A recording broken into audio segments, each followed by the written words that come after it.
Greetings and salutations, friends, and welcome back to more Warhammer 40k lore, where today we are talking about another chapter of the God Emperor's Adeptus Astartes.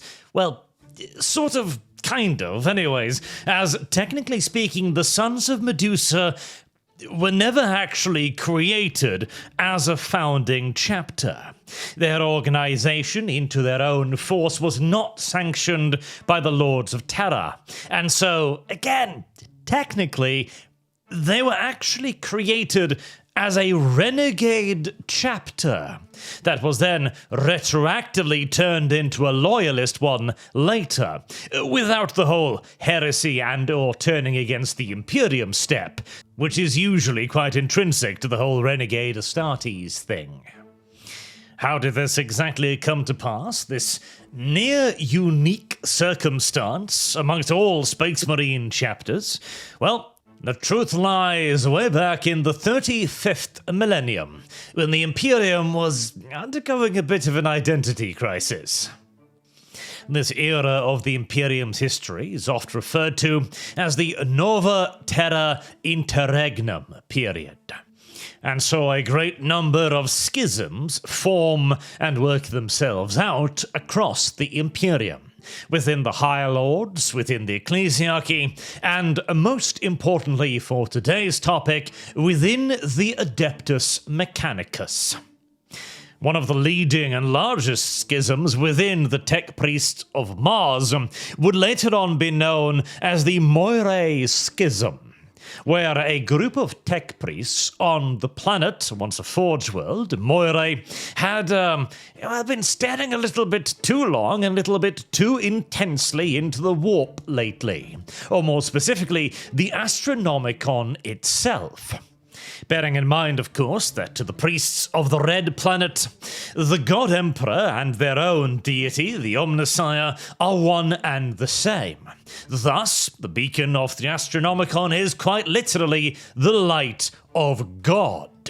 And since the Omnissiah is the fount of all wisdom, some tech priests figured that if they were to stare deeply enough into it, perhaps they would uncover some a priori wisdom that would aid them in the recovery of lost human knowledge. And lo and behold, they did. Or, at the very least, they believed to have done so. This gathering of tech priests determined that they had actually found a secret message hidden inside of the beacon of the Astronomicon, some continuous, constant rhythm that they believed spoke to the deeper mysteries and realities of the universe. And if this rhythm, this code, could be adequately deciphered, then all the truths of reality itself would be revealed to them. They believed, in fact, that by monitoring and constantly updating their view of this rhythm, they could quite literally predict the future, or in some other way map out reality so as to figure out where it was going and where it had been going as well, aiding them once more in the recovery of lost human artifice. Whether or not this had anything to actually do with reality, however, is extraordinarily dubious. But it sure as shit sounded amazing. I mean, again, after all, this is the light of God. And since God is, again, the source of all wisdom, it would only be natural to assume that if you could look upon his countenance in its most radiant form, that you'd be able to sup from that fountain. The Moira schism spread rapidly across the Adeptus Mechanicus, as there were many within the priestly orders who apparently were rather romantic at heart, and found this thought to be deeply appealing. It even spread to Mars itself, where this heretical outrage sparked quite the backlash, with the fabricated General of Mars declaring this to quite obviously be a ridiculous idea, heretical and deeply sinful. Who were these backwards tech priests to declare that they and only they could decipher the will of the Omnissiah? In order to stamp this rather threatening movement out quickly, fleets were immediately dispatched to Moira with orders to carry out the ultimate sanction of exterminatus upon it, which gives you some indication as to just how serious this was taken, as normally a Forge World is probably the single most valuable thing to the Adeptus Mechanicus in existence, short of a STC fragment. And even then, it could kind of be debatable which one was the most valuable. So the fact that Fabricator General was all on board with simply bombing the entire Forge World, it almost makes you wonder whether or not the priests on Moira weren't onto something, especially considering the true nature of the Omnissiah and how a fair few Fabricator Generals have had, shall we say, floundering loyalties to Terra over the years. Regardless, the schism, although now stamped out at its root, had still spread across a significant portions of the Mechanicus, and it would quite happily engage in some fairly strident purges to get rid of it. But this schism had also infected a very different portion of the God Emperor's machine worshippers, the Iron Hands, who of course had always had an extremely close link to the Mechanicus. Presumably some of its priests stationed with the Iron Hands, or possibly even Iron Hands' Iron Fathers, tech marines stationed on Mars or other Forge Worlds, had heard of the Moira schism, and had similarly been seduced by its promises.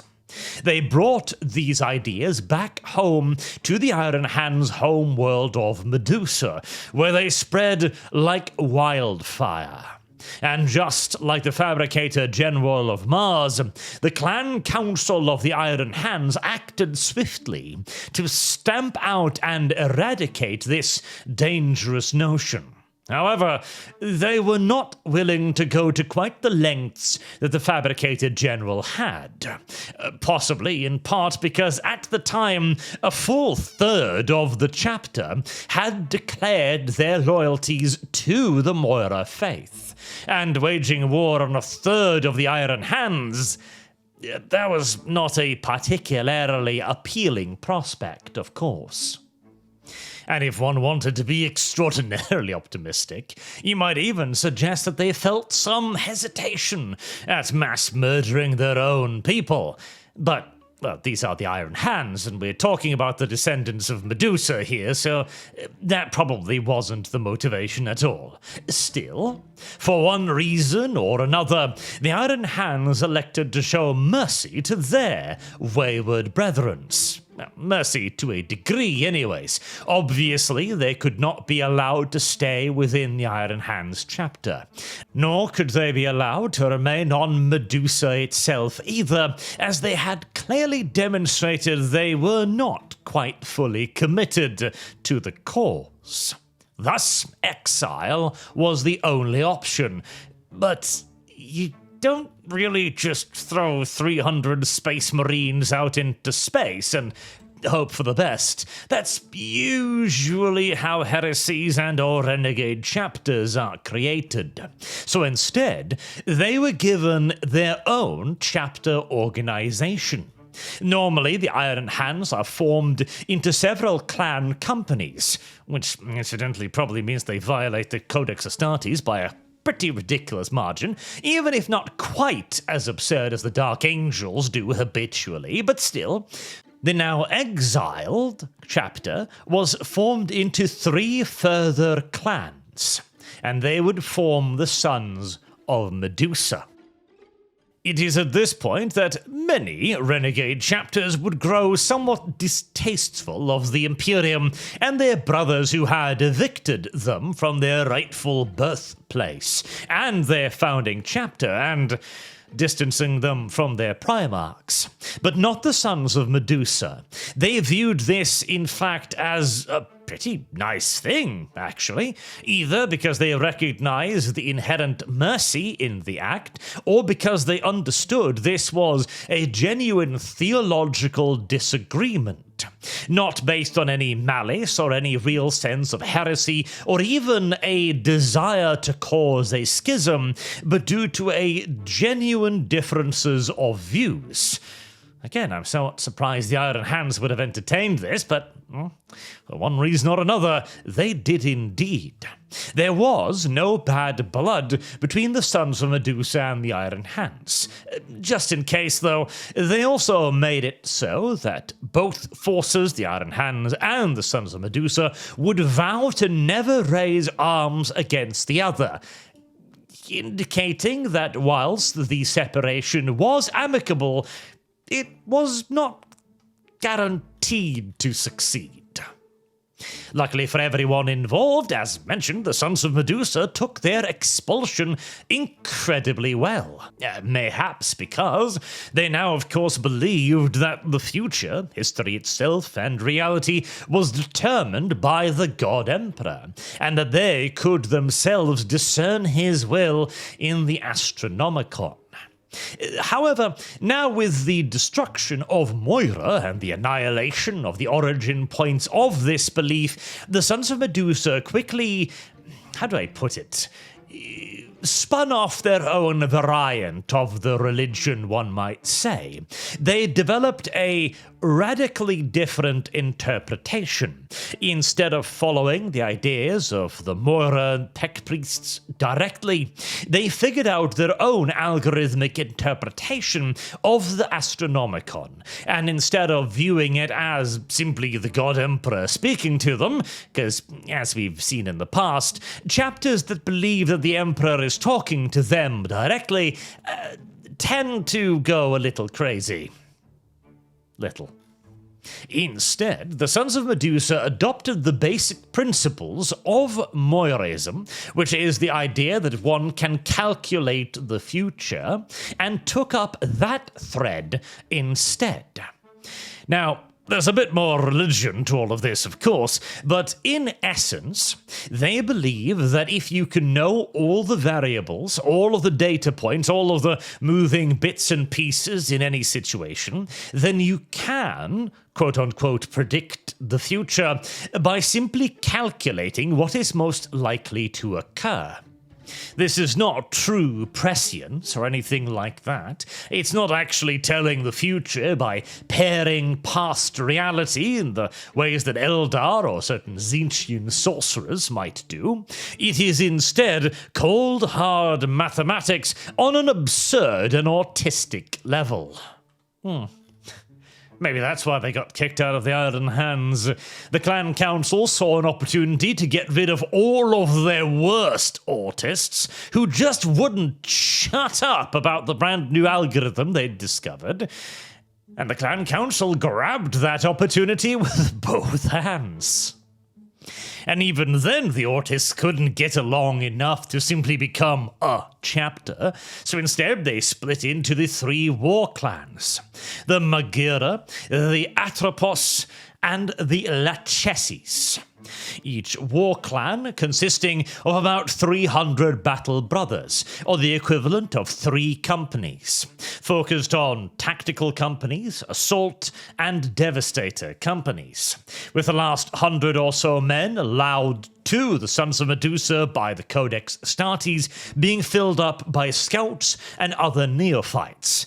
And of course that's assuming that they actually follow the Codex Astartes, which, with an Iron Hand successor chapter, is probably open to interpretation, although supposedly the Sons of Medusa are significantly more faithful towards it than their origin chapter, so that's something. Excepting, of course, the usual deviations that you would see in any Iron Hands relative. In other words, there are a lot of tech marines. There are a lot of tech marines, and there are a lot of heavy equipment. Far more than you would expect to see in any successor chapter, really. The tech marines even form a part of the chapter's governing body in the Chamber of Iron. In addition to, of course, also carrying out many of the duties that would normally be assigned to chapter chaplains or apothecarians, as the Sons of Medusa, despite their obsession with being able to predict, or more correctly, model the future, they still do agree with the Iron Hands that the flesh is weak and should be replaced by as many augments as possible. Which goes some way to explain their chilly demeanor, as the Sons of Medusa don't particularly like hanging out with most other servants of the Imperium, largely viewing allies as an unfortunate and occasional necessity more so than anything else.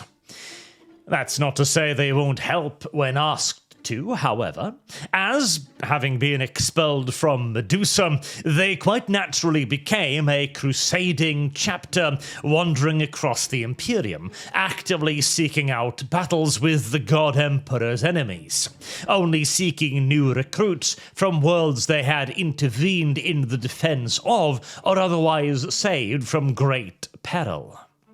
Or on at least one occasion much later on in their existence during the Badab War, as a reward for their service. Their involvement in the Badab War too, of course, came in large parts from their background as a crusading chapter. They are zealots, even by Space Marine standards, and abhor treachery, particularly from within the ranks of the Adeptus Astartes, which is mildly ironic considering their origins as, again, technically a renegade chapter. However, after the periods of endless civil wars within the Imperium began to come to a close, sometime in the 37th millennium or so, the Sons of Medusa, having demonstrated an eager and able participation in the God Emperor's wars and showing absolutely no sign of heresy whatsoever, they'd even in fact managed to keep up with their scheduled donations of gene seed to the Imperium, something many chapters either ignore or find excuses around. Thus, whilst they hadn't technically been properly founded, and were therefore still renegade, the High Lords of Terror, in the early years of the 37th millennium, proclaimed that the Sons of Medusa would be officially recognized as a successor chapter of the Iron Hands, and welcomed finally and fully into the Imperium. They would remain largely a fleet-based chapter due to necessity, but they would now also be given the opportunity to try and find a home for their fortress monastery, which was eventually discovered in a large asteroid belt in the Taelis system. Following their recognition, they have only continued to be of tremendous service to the Imperium, without any signs of fault or failure. The only slight deviation that they have adopted is that they are even more fond of experimental weaponry than even the Iron Hands. And they don't merely contend themselves to making their own weapons or ideas and combat doctrine, although they do that as well. The Sons of Medusa, for example, rely more heavily on combat automatons than most chapters do, and trust them far more greatly than most chapters do. This is probably as a result of the fact that initially they were only about maybe 300-400 battle brothers strong, and therefore had to find alternative ways of bolstering their numbers, and that would be challenging, particularly considering the dim view they take of most living allies.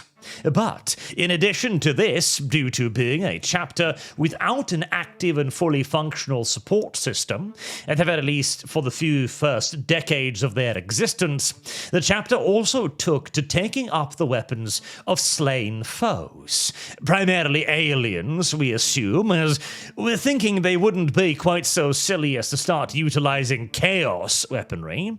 And again, there is absolutely no indication of taint, so I think it would be unreasonable to assume that they would have stooped quite so low. But Xenos weaponry, or even seized Imperial weapons that might once have been in the hand of those of dubious moral fibre, shall we say? Perhaps.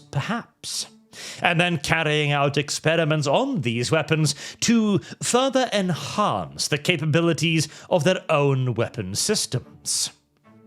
This is, of course, something that the Inquisition would take a bit of a dim view of, but it is not necessarily automatically heretical. Bear you in mind, the Adeptus Mechanicus too do carry out a fair bit of reverse engineering of captured alien weaponry. Very carefully and under very controlled circumstances, obviously, but they do so. Not because they wish to copy the effects of the alien weapons, mind you, but so that they can try to figure out secrets of long-lost human technology. As, again, remember, the Adeptus Mechanicus is of the opinion that all true human knowledge has already been discovered during the golden age of technology, and the Mechanicus' duty is now simply to rediscover it.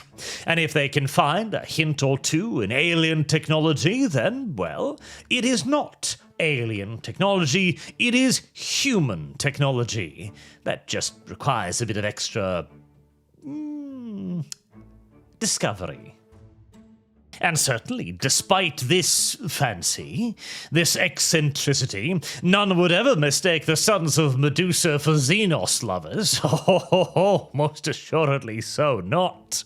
As one of their first and most famous actions after being recognized as an official chapter, in the first half of the 38th millennium, was the wholesale xenocide of the Helgramites, alien species.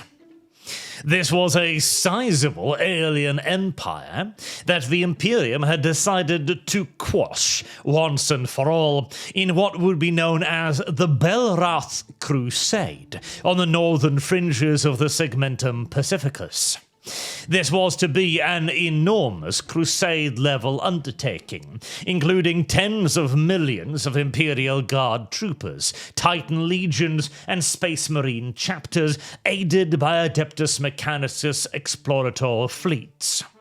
But despite the enormous powers levied against the Helgramites, their unnatural Xenos technology made them a formidable foe.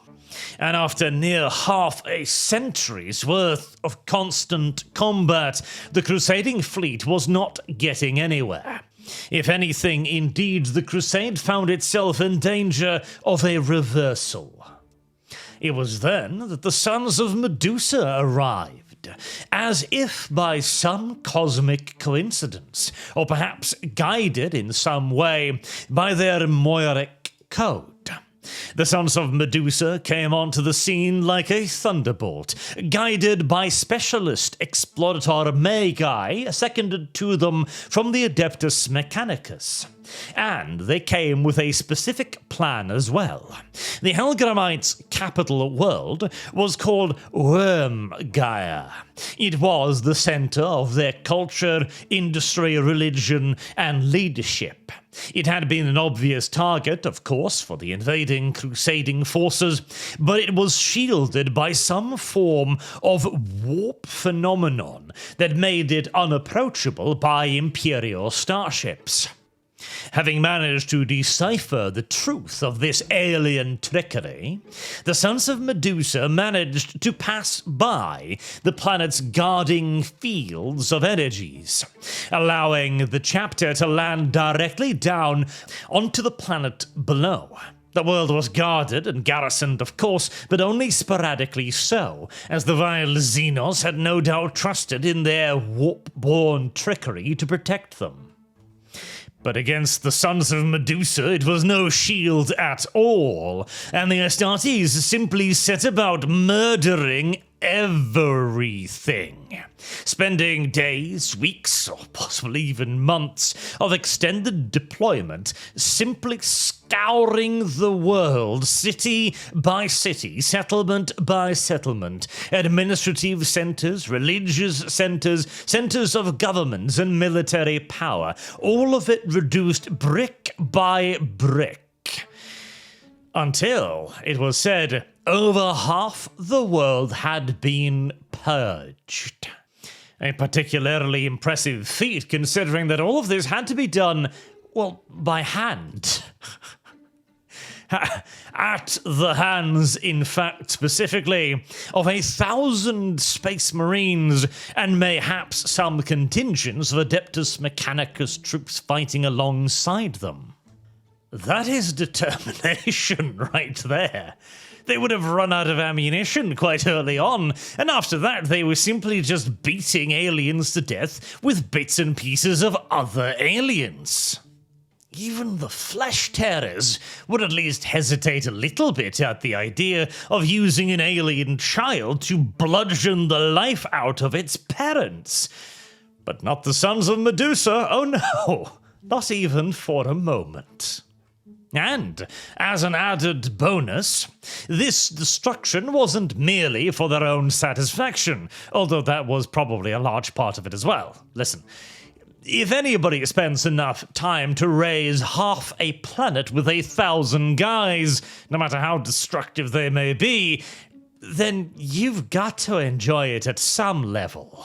Anywho, with the annihilation of their homeworld, most of their religious and administrative centers, the Helgramites just weren't really particularly interested in fighting anymore, allowing the crusade to grind on and secure the rest of the Lana Rift for the Imperium. And obviously, you all know of another one of the chapter's big famous operations. During the Badab War, of course, where the Sons of Medusa aligned themselves with the Inquisition and the Imperium at large. The Sons of Medusa committed near half the chapter to this campaign, the entirety of one of their war clans with elements of the two others, and a huge portion of their naval strength as well, all in order to finally bring Lufthuron to heels. But if you want to know more about that campaign, well, there's the entire series on it. You can learn as much as you want, both about the war overall and the Sons of Medusa's participation in it. But again, they actually did demonstrate a strangely humanitarian streak in the midst of all of it. Which is a rarity, because normally the chapter fights with the sort of detached calculatory efficiency for which their original home chapter of the Iron Hands is so well and truly famous for, though the Sons of Medusa might take it one step further even than the Iron Hands. They have a history of showing up just when they're most needed.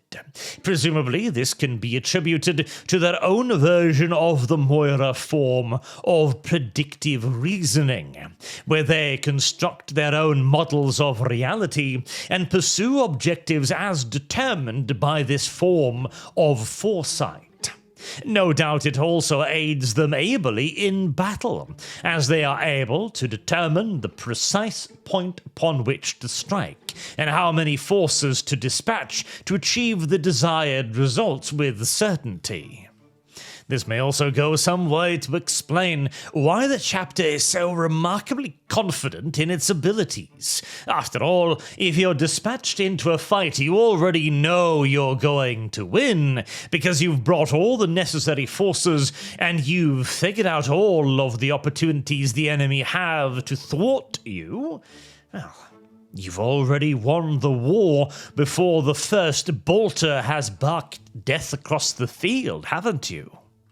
And of course, like all Adeptus Astartes chapters, the Sons of Medusa are fond friends of the concept of overkill, deploying a significant number of dreadnoughts, as well as heavy armored land raiders and predator tanks.